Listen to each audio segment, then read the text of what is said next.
गुरुपद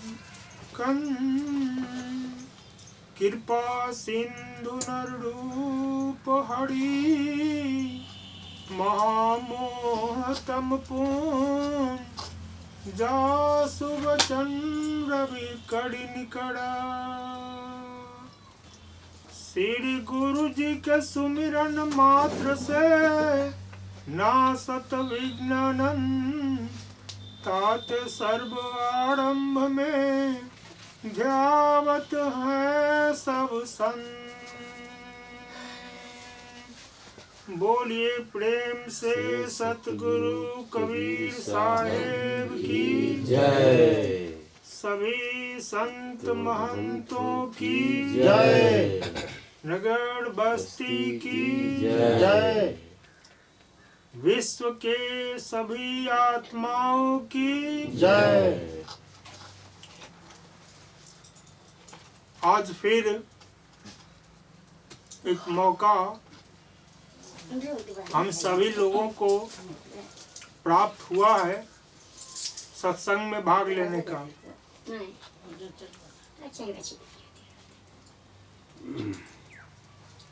इस मौके का हम लोग भरपूर आनंद लें।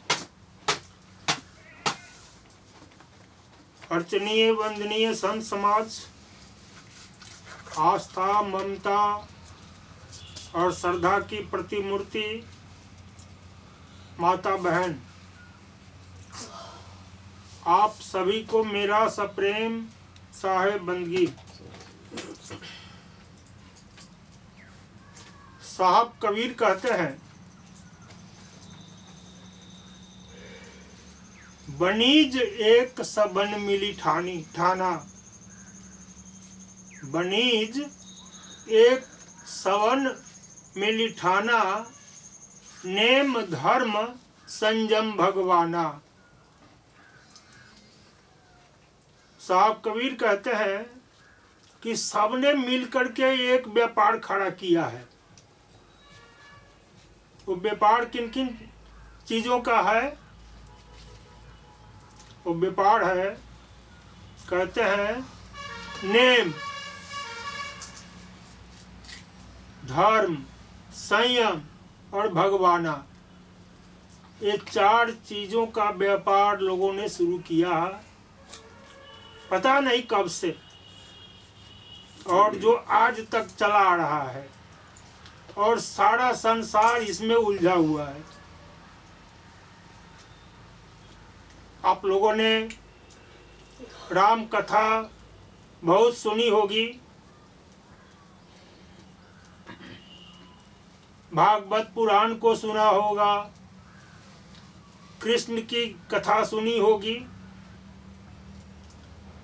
बहुत सारे शास्त्रों का अध्ययन भी किया हुआ होगा।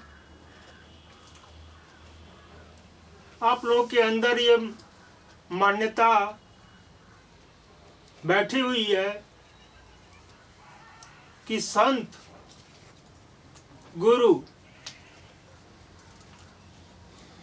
ही बता सकते हैं भगवान के बारे में,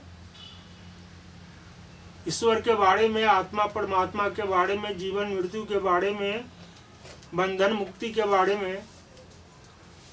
बात ऐसी नहीं है। जो काफी सुलभ है उसको उलझा दिया गया है, इसलिए ये विषय बड़ा जटिल लगता है।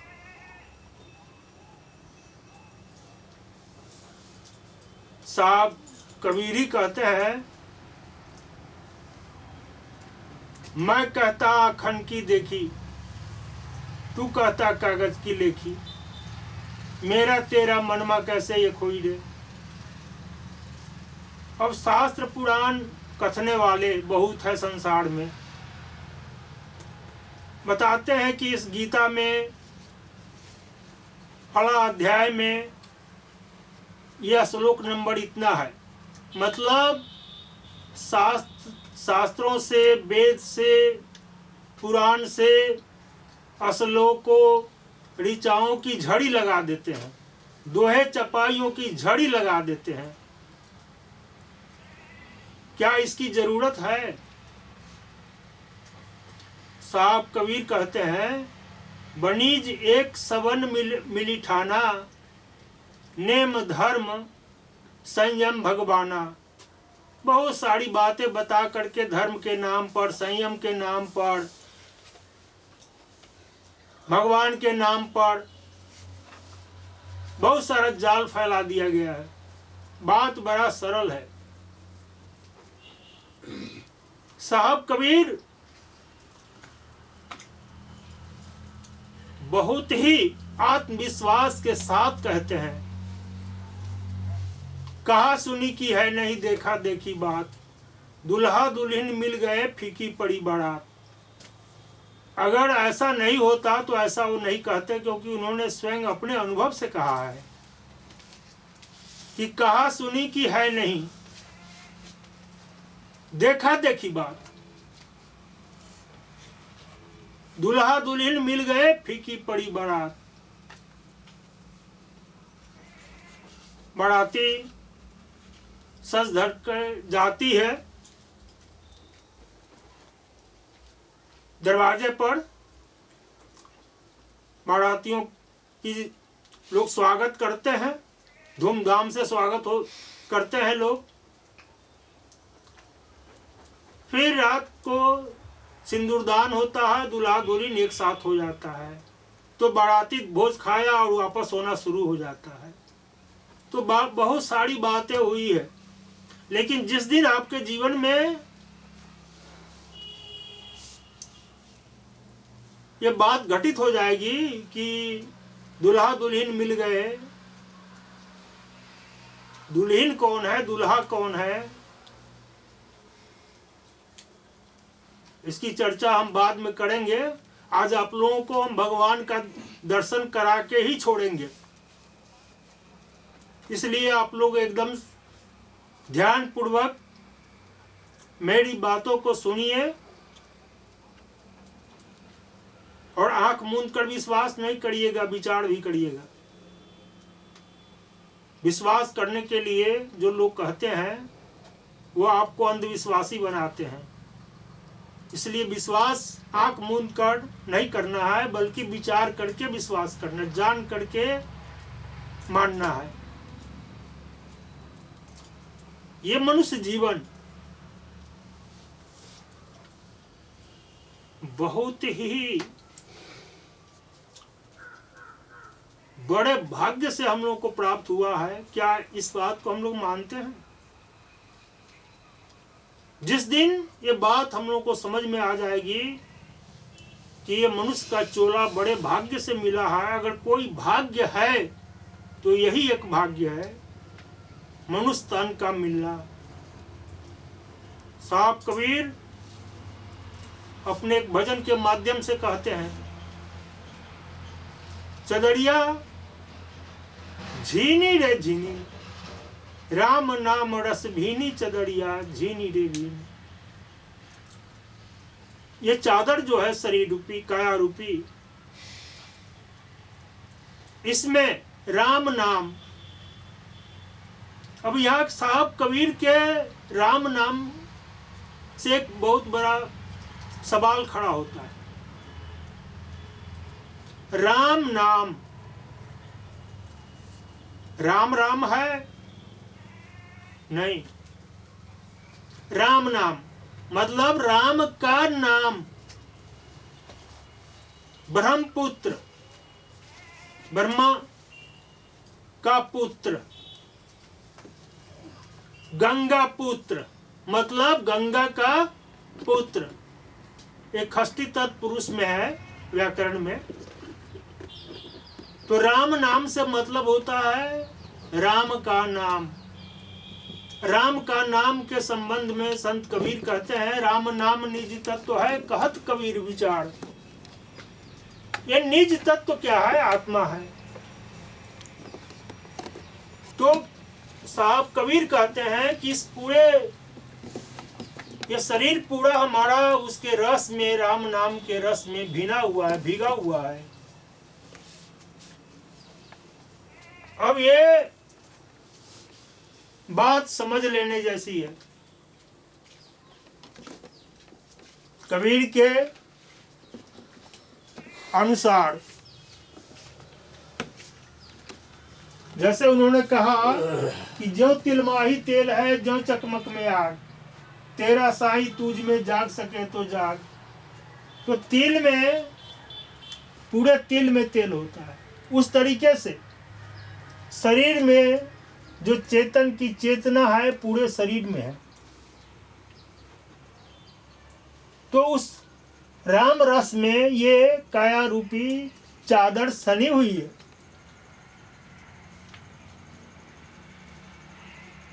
आगे कहते हैं साहब, अष्ट कमल का चरखा डोले, पांच तत्व गुण तेनी। अष्ट कमल का चरखा डोले, यह अष्ट कमल क्या है? चार पिता का अंग और चार माता का अंग मिला करके, माता और पिता का जो रज वीर्ज मिलता है, तो चार पिता का अंग है और चार माता का अंग है। ये 8 अंगों का चरखा बना है माँ के गर्भ में। वो चरखा डोलता है, तब इस शरीर का निर्माण शुरू होता है। देखिए, मतलब एक शरीर को बनने में 9-10 महीने से भी अधिक का समय लगा है। 9-10 महीने का समय लगा है। 9 महीना 6 दिन 6 घंटा इसका ये है। तो अष्टकमल का चरखा डोले, 5 तत्व गुण तीनी, 9-10 मास बुनन में लागे। मूरख मैली कीनी चदरिया, छीनी रे जी। एक तो 9-10 महीने तक माँ अपने गर्भ में बच्चे को पालती है और जड़ प्रकृति और चेतन के शाश्वत नियम के तहत पेट में, गर्भ में बच्चे का निर्माण होता रहता है, शरीर का निर्माण होता रहता है। फिर तब जाकर के अपान वायु शरीर में है, अपान प्राण। वो प्राण जो है माँ के गर्भ से नियम, शाश्वत नियम के तहत बाहर करता है, बच्चा बाहर आता है। तो 9-10 मास बुनन में लागे। मूरख मैली कीनी चदरिया, झीनी रे झीनी, राम नाम रस भीनी चदरिया, झीनी रे झीनी। तो 9-10 मास का जो समय लगा बुनने में, और उसको साहब कहते हैं मूर्ख, मैली की नीचे दरिया। अब मूर्ख कौन है, बुद्धिमान कौन है, ये भी समझ लेने जैसी चीज है। मूर्ख हुआ है जो सोया हुआ है, बुद्धिमान हुआ है जो जग गया है। जो माया मोह की नींद में बेसुध सोया हुआ है, वो सोया हुआ है, और माया मोह की नींद से जो जग गया है वो बुद्धिमान है। तो 9-10 मास बुनन में लागे, मूर्ख मैली की नीच चदरिया। अब ये चदरिया मैली कैसे हो जाती है? ये चदरिया मैली कैसे हो जाती है, ये बहुत बड़ा विषय है।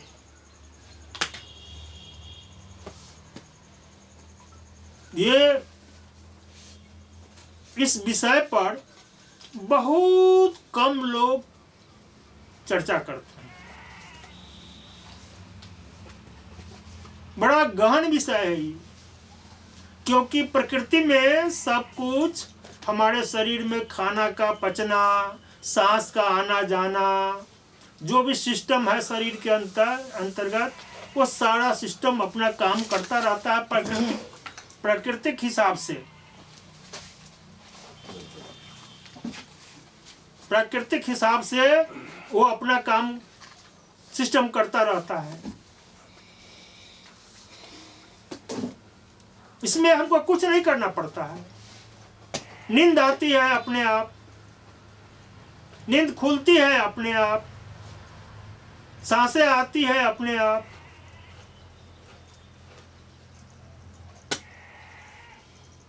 मल मूत्र का लगना, उसका आभास हो जाना, वो अपने आप होता है। शरीर में, शरीर अपने सिस्टम से काम कर रहा है, यानी प्रकृति काम कर रही है। तो इसमें 5 कोष है इस शरीर में। चदरिया मैली कैसे होती है, इसको आज आप लोग गहनता पूर्वक समझ लीजिए। इसी में सारा भेद छुपा हुआ है।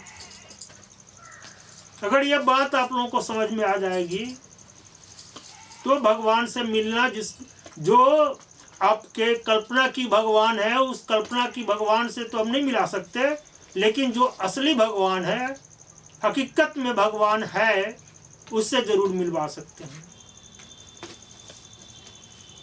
तो पहला कोष है अन्नमय कोष।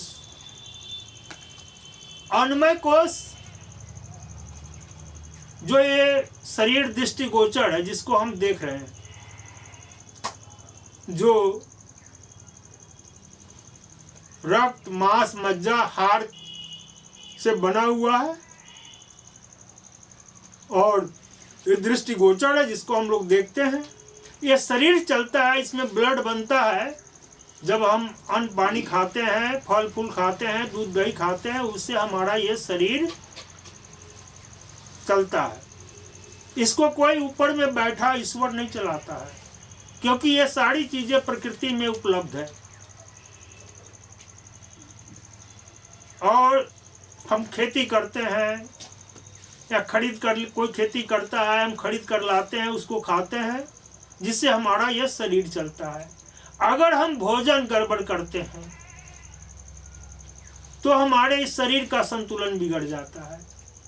जो प्राकृतिक रूप से हमारा भोजन है, जब हम उसको करते हैं तो हमारा संतुलन नहीं बिगड़ता है। यानी ये अन्नमय शरीर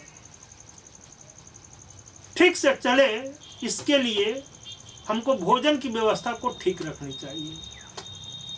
उन चीजों को हमें नहीं खानी चाहिए जो हमारे शरीर को नुकसान पहुंचा दे।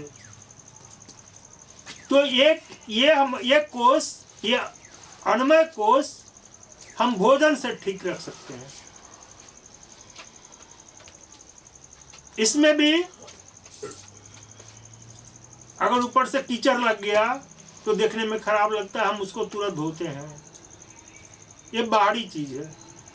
इसके अंदर है प्राणमय कोष। उसमें 5 प्राण हैं। 5 प्राण, एक है प्राण, दूसरा है अपान, तीसरा है समान, चौथा है उदान और 5वां है व्यान। यानी जो सांस हमारे अंदर आई वो प्राण है, और जो प्राण यानी प्राण वायु कहे उसको, नाभि से लेकर और तलबे तक काम करता है। यानी मल मूत्र को बाहर करता है, गर्भ को बाहर करता है, वो है अपान प्राण। अगर हम वायु शुद्ध जगह की लेते हैं, शुद्ध जहाँ पर्यावरण ठीक है, जहाँ का वायु दूषित नहीं है, तो हमारा प्राण, ये जो प्राणमय कोश है, वो बिल्कुल सही तरीके से काम करता है। समान प्राण जो है हमारे, हम जो भोजन करते हैं उसको प्राण अमाशय में ले जाता है, पक्वाशय में, जहाँ वो पकता है भोजन, और वो वहाँ से ब्लड, वो सारे मतलब जो उसकी शक्ति मिलती है भोजन की, उसको फिर वो सारे शरीर में उसको भेजा जाता है। यानी समान प्राण, यानी हम अगर भोजन की व्यवस्था ठीक रखें, उलूल जुलूल चीजें ना खाएं, शाकाहारी भोजन करें, तो हमारे पेट की स्थिति सही रहती है। तो ये समान प्राण है। और अपान जो नाभि से लेकर के तलवे तक काम करता है वायु के रूप में, और व्यान प्राण है जो नस नाड़ियों में जो खून दौड़ता है उसको दौड़ाने वाला प्राण जो है उसको व्यान प्राण कहते हैं। तो ये पांचों मिलकर के इसको प्राणमय कोश कहते हैं। अब बात आ गई मनमय कोश की। यही पर ये काफी गंभीर विषय है। मन है क्या? हमारे संस्कारों, हमारे कर्मों का जो छाप है, जो छाया है, उसका नाम मन है। एक बच्चा जब जन्म लिया रहता है तो बिल्कुल कोरे कागज की तरह होता है, बिल्कुल कोरे कागज की तरह होता है। उसके वो नहीं जानता बच्चा कि हिंदू कौन है, मुसलमान कौन है, सिख कौन है, ईसाई कौन है, ब्राह्मण कौन है, चमार कौन है, कानू कौन है, कलवाड़ कौन है, नहीं जानता है। क्यों? उसके अंदर कोई अभी संस्कारों का छाप नहीं पड़ा है, उसके अंदर मन पैदा ही नहीं हुआ है। मन कहाँ से पैदा होगा उसके अंदर? मन कब जागृत होगा उसके अंदर? जब उसको हम बुलाना शुरू करेंगे, कुछ सिखाना शुरू करेंगे, कुछ उस पर छाप डालना शुरू करेंगे, संस्कारों का बोझ लादना शुरू करेंगे, तब उसके अंदर मन का जन्म, मन जागृत उसका होने लगेगा, उसमें सब जमा होने लगेगा। अब ये मन, अब ये तो चंचल है, एक पल के लिए ये बैठेगा नहीं। तो साहब कबीर कहते हैं, सो मोरी चादर बन घड़ आई, रंग रेज को दिन्ही। अब ये चादर जो मां के गर्भ से बाहर निकल के आई है बच्चे के रूप में, अगर इस बच्चे को सही जगह मिल गई, यानी सही शिक्षा दीक्षा, सही शिक्षक अगर मिल गया उस बच्चे को, तो उसकी दिशा सही हो जाएगी। सो मोरी चादर बन घड़ी आई, रंग रेज को दिना। अब उस चादर को, जो चादर को, रंग रेज को देने, ऐसा रंग रंगा रंग रेज ने, लाल लाल कर देनी, चदड़िया झीनी रे झीनी। अगर वो सही, यही कारण था कि पहले बच्चे का जन्म होता था तो उसको लोग गुरुकुल में रखाते थे, वहां सब तरह की शिक्षाएं उसको मिलती थी, आत्मज्ञान मिलता था, भौतिक ज्ञान मिलता था। आज व्यवस्था यह है दुनिया में कि भौतिक ज्ञान तो लोगों को मिल रहा है, लेकिन आत्मिक ज्ञान का बड़ा अभाव है। तो आत्मिक ज्ञान का अभाव है तो एक पैर मनुष्य का लंबा हो गया है और एक पैर छोटा हो गया है। एक पैर लंबा, एक पैर छोटा हो जाएगा तो क्या होगा? हम सही संतुलन के साथ चल सकेंगे? नहीं, लंगड़ा हो जाएंगे। सतनाम। दो पैर है हमारे पास, एक पैर छोटा एक पैर बड़ा हो जाएगा तो क्या हो जाएगा? हम लंगड़े हो जाएंगे। यानी हमारा भौतिक साइड भी और आध्यात्मिक साइड भी दोनों का संतुलन बराबर होना चाहिए। इसीलिए बुद्ध ने कहा भी कि वीणा के तार को इतना न कसो कि वो टूट जाए और इतना न ढीला छोड़ो कि कोई राग ही न निकले। तो हम जब बच्चे के रूप में होते हैं तो हमारे ऊपर जो संस्कार डाला जाता है, अब घिसी पिटी जो पुरानी हमारी मान्यता है, धारणा है, रूढ़िवादिता है, उसको उस बच्चे